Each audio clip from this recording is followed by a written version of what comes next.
Hello and welcome to The Prophet from Babylon, Understanding the Book of Daniel. And this is a short presentation to prepare you to study chapter 1 of this great book. I want to read to you from chapter 1, verses 6 and 7 of the book of Daniel, setting the scene for what we're about to hear. And it reads, "Now among these were of the children of Judah, Daniel, Hananiah, Mishael, and Azariah, unto whom the prince of the eunuchs gave names, for he gave unto Daniel the name Belteshazzar, and to Hananiah of Shadrach, and to Mishael of Meshach, and of Azariah of Abednego." Welcome to chapter 1 of the book of Daniel, and we can give a title to this chapter called Daniel Moves to Babylon. It was a big move. It was an involuntary move. It was a permanent move.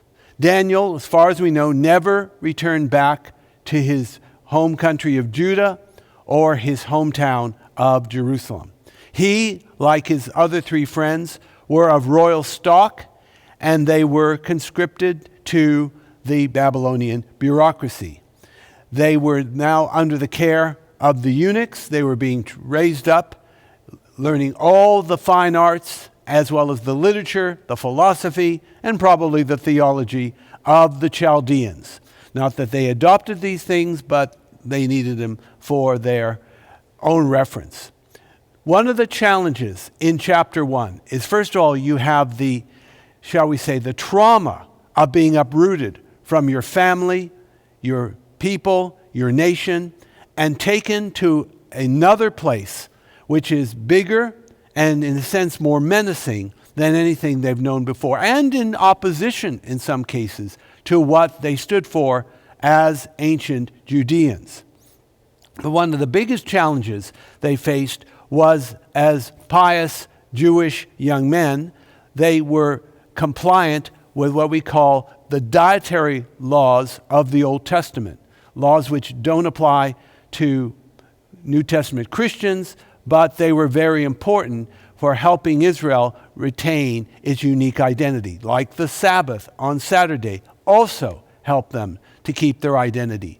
But the thing is that the Babylonian cuisine was very unkosher, and these young Hebrews were very concerned, not just displeasing God, but even it could be practically unhealthy to be eating this kind of diet. So they made a deal with the head of the community. Could you please let us just eat pulse and vegetables rather than the king's fare? We know it may be offensive, but we really need to do it this way.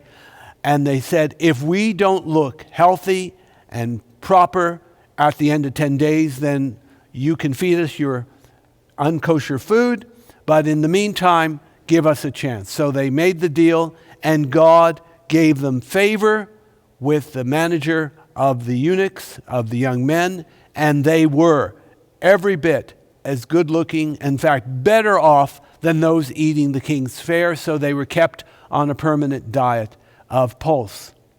What is the lesson we can learn from this? It actually says in verse 17 of Daniel 1. It's a favorite verse of mine. In fact, one of my grandchildren has this verse as their life scripture promise. And it reads, "As for these four children, God gave them knowledge and skill in all learning and wisdom. And Daniel had understanding in all visions and dreams."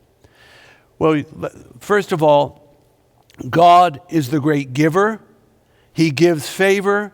He gives life. He gives wisdom. He gives knowledge. And if you don't feel you got God's portion in any of these things, guess what? Nothing is stopping you from asking him for it.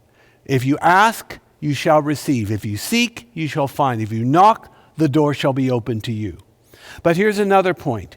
Daniel and his three friends had something we definitely need more of today, and that's called godly conviction. Principles that guide your life, that ensure your integrity, that sets you off as a leader and separate from the pack. David had conviction too when Goliath was tormenting Israel. Daniel had conviction on what he ate and about his prayer life and so many other things. Think about what your convictions are and how they guide you and how they will promote you if you stay faithful to them and to God in the coming days.